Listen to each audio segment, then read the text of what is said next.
Okay. Bismillahirrahmanirrahim. I got angry to the Creator and the Prophet ﷺ, and I realized I did it because of anger and stubbornness. I lost my manners and I think I broke the relationship. How do I repair my relationship? Go to Sajda. Go to Sajda and ask Allah's forgiveness. Then look and find his friends. And be friends with his friends. And tell his friends, I broke my relationship with our master. Help me now. I'm already feeling sorry, but tell me what to do. And Allah's friends will tell you what to do. Understand? Don't try to do it on your own. That's why Allah is saying, be with the Salihin. You will learn that time. As much as enough. Assalamu alaikum wa rahmatullah. You have a question? Say. Why do you become hopeless and on the way of Tarikat, and how to get over that? Like hopeless about ourselves. That is a stage that everybody must go through. There is one of the levels, one of the stages that everyone must go through. The feeling where there is no hope at all.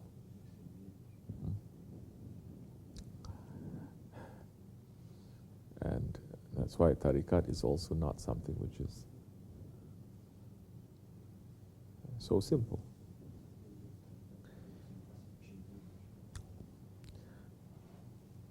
High school was difficult, but college is more difficult. University, postgraduate is more difficult, isn't it? Tarikat, Tarikatul Aliyah, this is the most difficult tarikat. Difficult in terms of what?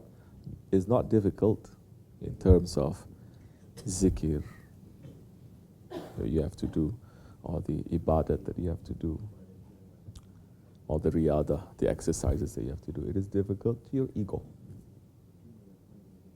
That's what makes it difficult, to the ego. But Allah has made the spirit more powerful than the ego.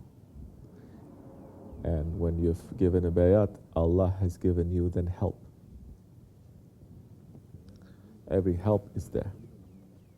From your share to all the saints, to all the prophets, to all the angels, Allah is sending you help.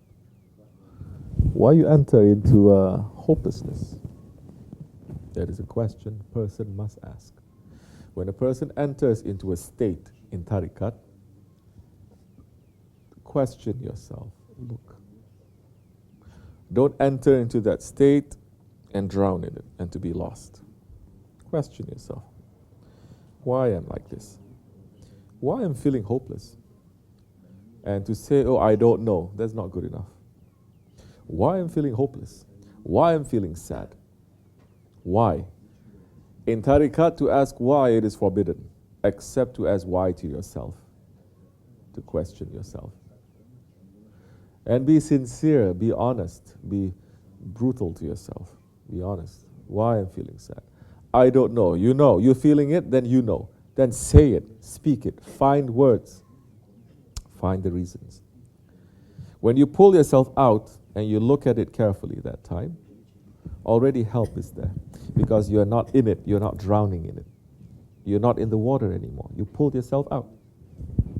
So why a person is feeling hopelessness? Like I said, this is one of the levels. This is one of the stages.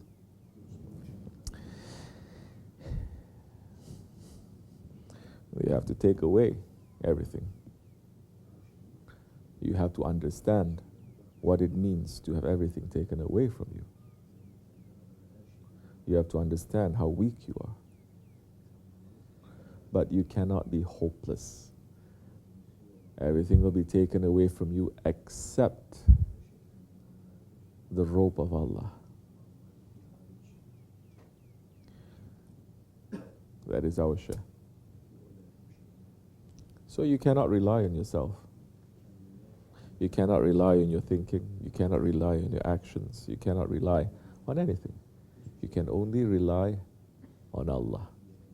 And Allah is represented through His Prophet, and His Prophet is represented through our Shaykh. But so many people, they feel hopeless. If they really dig a little bit inside, the reasons are not that complicated. If you're really sincere about it, the reasons are not complicated. For majority of the time, it's just about dunya. It's just about the ego. I'm feeling sad, I'm feeling hopeless. Why? Why are you feeling sad? Why are you feeling hopeless?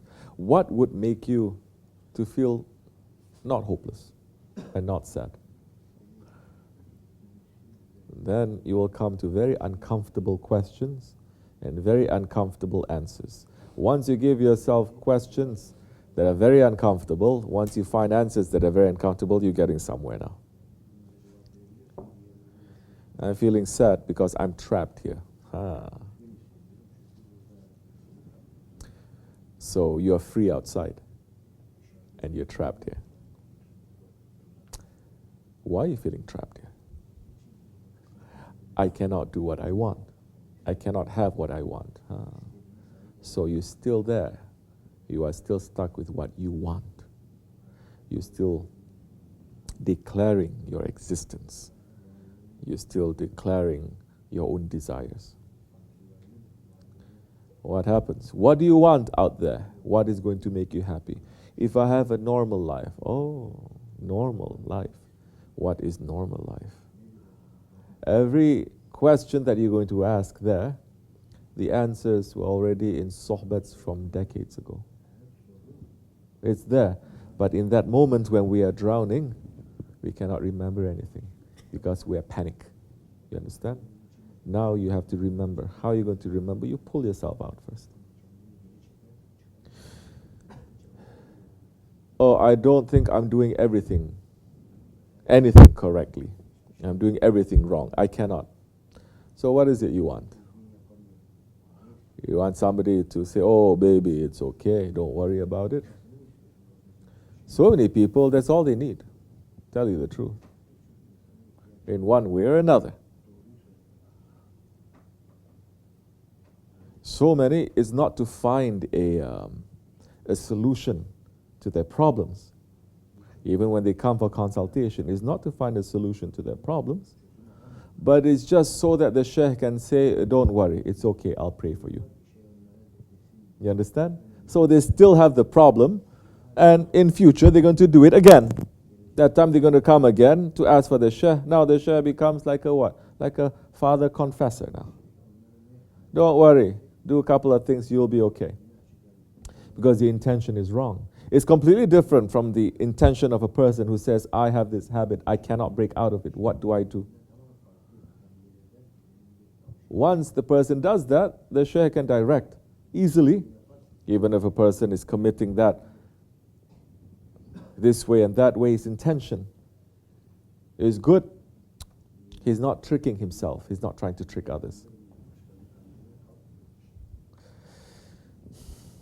So, majority of the time, it's about this dunya. We're worrying.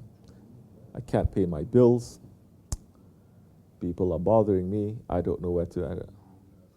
And a lot of these solutions to these problems too, it's not really spirituality. It is having the correct intention and not to be in ghaflat and to enter into that problem in the first place. Is to have a clear head and a clear heart. You understand? I don't know why everything I'm doing is wrong and nothing seems to be opening up. If you are having good intentions and nothing is opening up, don't force it. If you're having good intentions and nothing is opening up and you're supposed to do it, then check yourself 1,000 times. This went wrong, why? Another thing went wrong. Why did that? Could I have prevented it? The intelligent being, the intelligent murid, the intelligent person, human being is going to say, yes, I could have prevented it. Very easy. I could have prevented it. I'm not going to say, no, I don't know what happened. Because so many people, they get into trouble and they blame everyone but themselves. First one they're going to blame is others, never themselves. But if you are blaming yourself and you're looking at like, there's a problem, I should have done that. You're going to prepare yourself for that. You will not fall into that same mistake over and over again.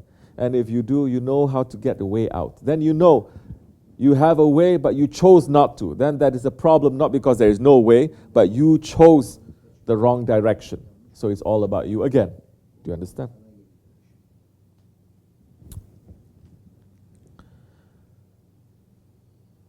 And so many of these problems, instead of looking at it clearly and taking the more difficult road that is going to solve it, they take the easy road that is going to make it even worse. I tell you something. Somebody came to me saying, oh, please pray for me. I said, inshallah. What's happening? I don't know why I love my son so much. I love my daughter so much. I love my grandson. Doesn't matter. This one is saying, I love this one so much. My daughter, I give everything that she wants. Huh? I love my son so much. I give everything that he wants. Nothing. I don't even make him to want anything. Ever since he was a kid. He loves me so much. I love him so much. Every day before going to sleep, even before he got married, he would come to me, give me a hug, kiss me on the cheek, say good night, my mother. I say good night, my son. I pray for you. We love each other so much. Now this one just got married. And he doesn't love me anymore. Listens to the wife now. We know this story, huh? So many times it happens. Listening to his wife now, it looks like something took over him. He changed completely now. Before he used to hug me and kiss me, now he doesn't do that. He listens to his wife 100%. Now he wants to kick me out of his house. I think she put black magic on him. That's why he's behaving like this. Please pray that this is going to... I'm looking at that one and I say, are you serious, lady? You really cannot see this? A lot of people, they cannot see it. Because to understand first that blame comes from you, it is a skill. You understand? It's a skill. It is a skill. To first say, this went wrong because I did something, and to go back, I did it because of this and this. I should not have done that. If you're always doing it when you are young, if that is within your culture, or your family, then you grow up having that, you're not going to be stressed out, and you know when things happen, why they happen. Because if you're a believer, you're not going to be fooled, isn't it? You know what is happening. But that one who does not have that skill, always is going to say it's other people, it's not me. You know, I'm a good lady, I'm a good person. I read Quran every day. I pray so much. I pray tahajjud every night. I make zikr, I give sadaqah. You know, I do everything. I'm looking, I say, so what do you want? Of course, I cannot say it to the person. It's going to break the person's heart. Say, what do you want now? Yeah. You're blaming Allah now? Saying, I did this much, why are you not giving me this much? A lot of people, their relationship to Allah is also like that. I pray this much, you must give me this much. Why are you not giving it to me? I pray to you. Even if their words are so sweet and so nice, that is their intention. Subhanallah. Allah now becomes a businessman, a trader. This lady is saying that. You understand? So I said, you want me to say something that is true, but you're not going to accept it? Or you want me to say something that is nice and you will accept it? I always give people a choice. I do. So no. Tell me the truth, please. Even if I say, are you sure? It says, yes. I say, lady, it's your fault. You spoil the kid. You never teach him how to become a man. Even when he's grown up, you are so close to him, thinking that is the way Islamically a mother should be to a kid. That is wrong. I give him everything. That is a problem. You always give him everything. You spoiled him. And you know what? You cannot give him everything. There is one thing that he needs that you cannot give as a mother. That's why he got married. So,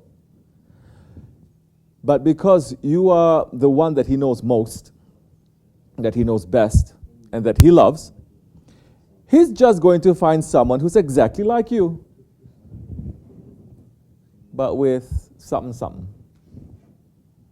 with extra. And someone like you is a person that is just going to control him, that's all. So this is what happened. I don't know why, usually when I come to that point, they don't hear. Immediately it's like, and they go repeating their problem again and again to me, thinking maybe I don't understand what the problem is. No, when I was really young, I was loving him so much. You're not listening to me? I was really loving, I gave him everything. I don't know why, it's just black magic. Must be black magic.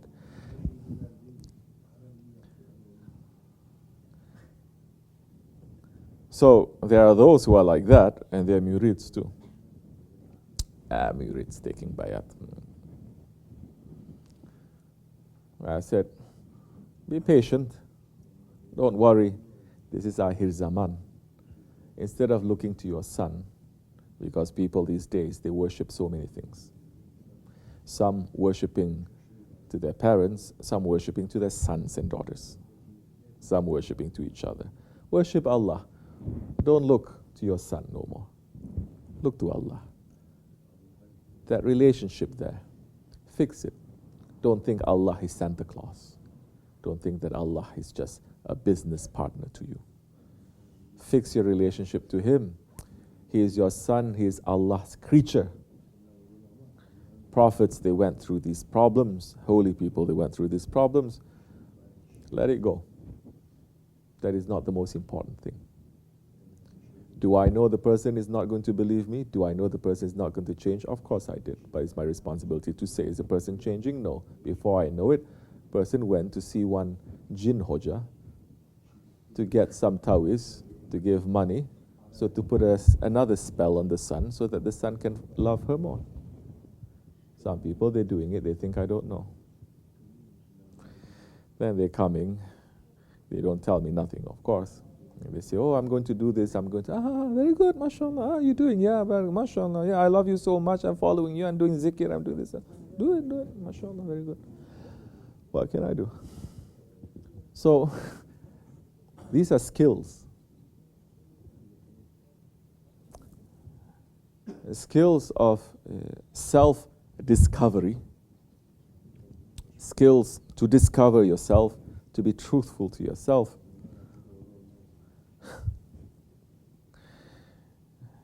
Not to be delusional.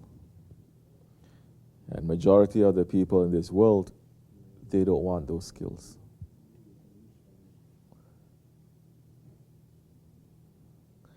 They say, we rather be in delusion. We survive so far, why suddenly we're going to become honest? I don't expect that, especially people after they achieve a certain age, they cannot change. As much as they think that they want to, they cannot. No matter what they say and they declare, the actions will speak louder than the words. Am I still praying for that one? Of course I am. Still praying for them. But now, how effective do you think my prayers are going to be? Oh, but then if you're a real one, the prayer is going to change you. So who's saying that? Who's saying that? If you're really powerful, it's going to penetrate and it can help someone. Who's saying that? Your ego? Definitely.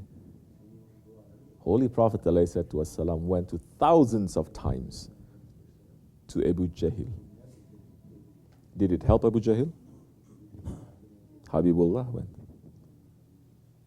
openly bringing him, praying for him, Allah knows how many millions of times. Abu Lahab, did he change them? No. How is going to change them? If they themselves change. If they change themselves, then that change will come to them. If they open the door and say, we accept, then the change will come. Otherwise, no. So, saints can be praying for you. People can be praying for you, but if you're putting a veil there, if you're putting a barricade, they cannot penetrate until you remove that barricade yourself. Can they destroy that barricade? Yes, they have that power to do it. But Allah is saying there is no forcing, there is no compulsion in religion. A Muslim cannot even enter into a room, into a house of another Muslim without asking for permission. The Prophet entering into a house has to ask for permission. And if there's no permission, he cannot enter. Does that mean that we don't have the power to take the door down to enter? Of course we do. But there is no permission. You cannot force yourself. So spirituality works that way too. May Allah wake us up to make us to understand these things. Be around ones who have hope. Be around ones who had gone through that. So many people, they have gone through that. And sometimes you will understand through talking. Sometimes you are going to understand through just going through it. Then you come to a point, you understand. And whatever your experiences are, it is not just to help you. You're experiencing for others that are going to come behind you. Amin Allahu tawfiq al-Fatiha. Amin. Assalamu alaikum wa rahmatullah. This much is enough. I will see you next time. Assalamu alaikum. Fatiha.